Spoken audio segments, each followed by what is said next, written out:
Ah, yes. Look at that fun.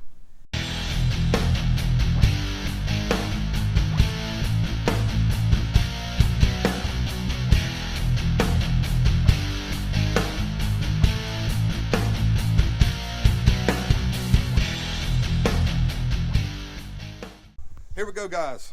Pathfinder's running like crap. Distributors are always sus on a 3.3. This is going to apply to Xterra, Frontier, and Pathfinder with a 3.3. Let's do a quick distributor swap. So the Pathfinder's been letting me down here lately. It starts running rough at stoplights. When the air conditioning cycles back on and off, it'll start missing and it'll sometimes shut off. Sometimes if you can get it in neutral and rev it up, it'll be okay.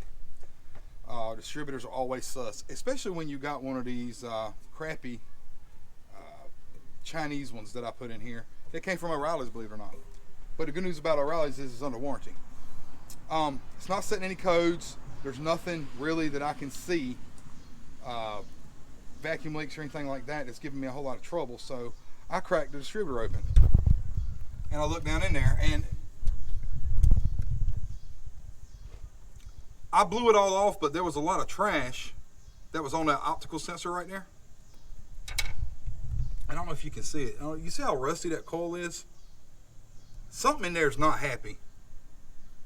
So in this case, do I know if swapping the distributor is going to fix it? I don't know. It looks rough. I got warranty with O'Reilly, so I'm just going to yank it out. But that's not the point of this video. The point of this video is, how do you yank it out? I'm not even going to reset the timing on it. I'm just going to do a, and that's what this video is about. All right, the most critical thing, you pull a distributor out on anything that's got a distributor, really. If you don't want to have to reset the timing, you just want to make sure everything gets lined back up. So what I'm going to do is that this pipe, that's the vent for the PCV off the valve covers, but it doesn't move. It's not like a hose, like a floppy. It's not like this wiring harness right here. I'm going to take a straight edge and come off. Get out of the way. Come off the body of this distributor right here, and I'm gonna make a mark on this. That way when I get a new distributor, I can lay that straight edge, and it ain't gotta be a true straight edge. Anything with a straight edge, it'll have a mark on it, and I can just line it back up. That will do the actual body of the distributor. And you wanna do this before you take anything loose. All right, there you go.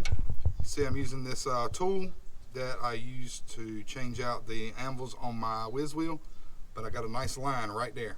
So when I put a new distributor in, I can just line it up and that part will be good. All right, for the next part, I got to put all these pieces, including the rotor button, back on the distributor. All right, now all that's back together, I'm going to set the cap back on it and find number one. This is number one right here, does some remember? Yes, number one is right there.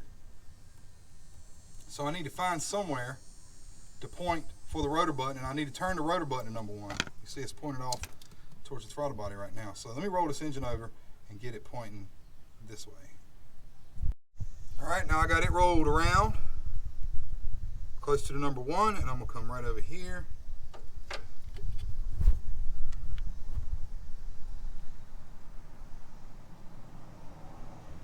We want this piece on the new distributor pointing right at this dot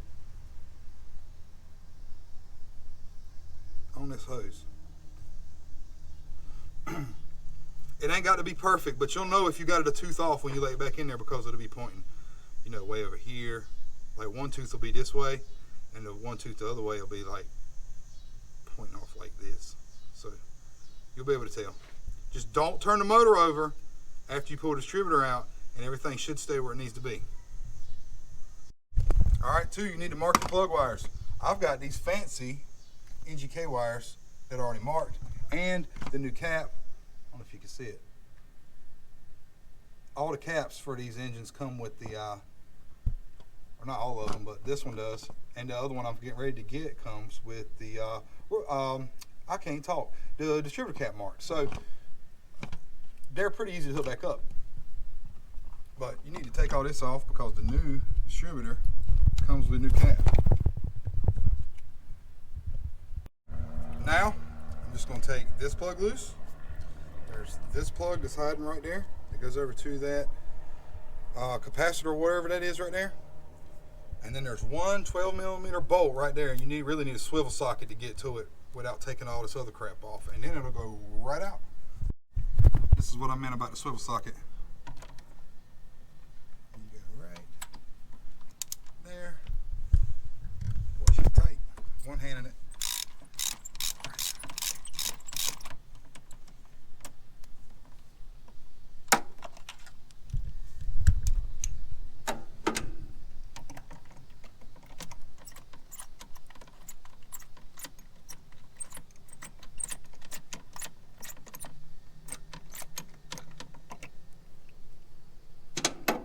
Loose.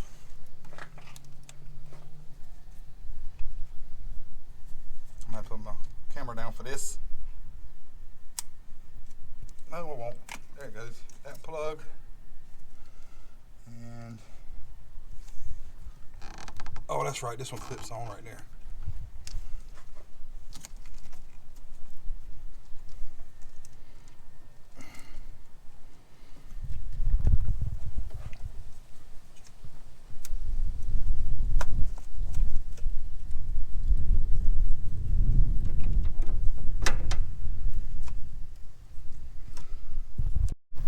Everybody is undone now. That slides onto this little tab right here that I bent out. So now I should be able to grab hold of this thing, give it a little wiggle jiggle, boom, there it is. Distributor assembly. Now I need to find my receipt from O'Reilly's and go over to O'Reilly's and get the new one. I gotta take the old one back because we're gonna put it in a box. They're just gonna hand me the new distributor. A few moments later. I'm back with a distributor, a new one, and it's story time. So I don't recommend paying $222 for that Chinese distributor from O'Reilly's. That's how much I paid for it in 2016. And when I looked at the receipt, I remembered.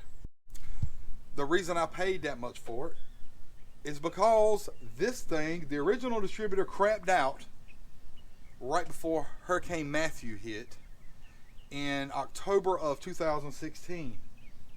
And looking at receipt brought up memories. So anytime there's a hurricane coming in, I always kind of move my vehicles around in a certain way, trying to mitigate damage, kind of circle the wagon train, if you will. And I'll remember that day I did that, I had everybody in the right spot except for the Pathfinder. And when I went to go move it, it wouldn't start. And so I diagnosed it real quick. And what happened? It was the distributor. It was something that gone bad. I wasn't getting fired anywhere. And so I put that distributor, one I just took out, in the drizzling rain, that first rain band that was coming in as Hurricane Matthew was coming in. So that's why I paid that much, because they had it in stock. I jumped in the other truck, went right down there and got it immediately, and was able to move the vehicle, which turned out to be pretty good. But enough jibber jabber. Let's install a new distributor, shall we? All right, first thing first, let's remove the distributor cap. You notice I have it pulled off, the new one. Now I want you to take note at this, hold on, one-handed. This distributor gear, you see it's a helical gear is what they call that. It's like a spiral. That's gonna come into play in just a second. Let me show you. Okay, we're gonna go ahead and slide this thing in there. You remember our dot on the hose is where this rotor button should be pointing at, that dot right there. And when you put it down, don't worry about the body yet, just kind of get it close. And we're going to try to set it down and wiggle jiggle, push wiggle. And look, you see how here's the dot, it's pointing off here, so I'm a tooth off. So let's try this again. Pick it up by the distributor, there we go. And it needs, nope, went too far. We're trying to find the right tooth to where when it sits in there, still not right. One tooth off. He wants to spin back that way.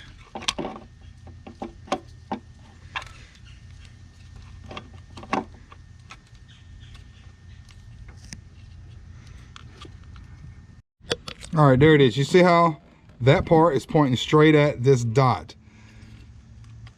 You have to play with it a little bit, because as you put that distributor down, it wants to kick around this way. So you got to find that right tooth and make it sure when it sits all the way down and it's flush in the bottom there, that it is lined up with your little dots you made. That's why it's so critical to put dots and marks in the right spot. On to the next part. All right, you're gonna have to put your bolt over here that holds the distributor in the right spot. And you gotta have really good fingers for this.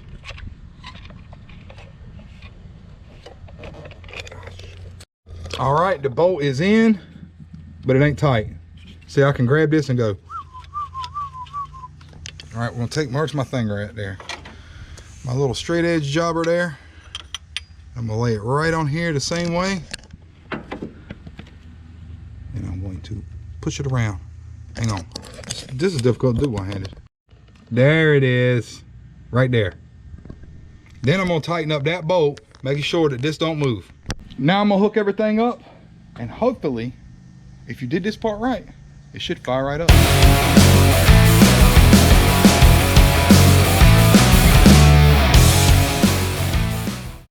All right, if you did it like you're supposed to, this is what you should get. Oh boy.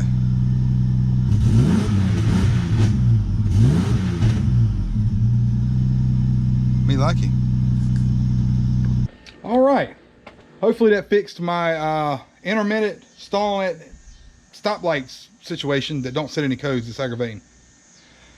I decided this was something last minute. I decided I'd throw it out there in the interwebs. So let me know in the comments. I'll let you know if it fixed it. I feel like it will. Go check out all my other stuff. If you're interested, I'm always doing a little something here and there. Thanks for watching. Come back and see me.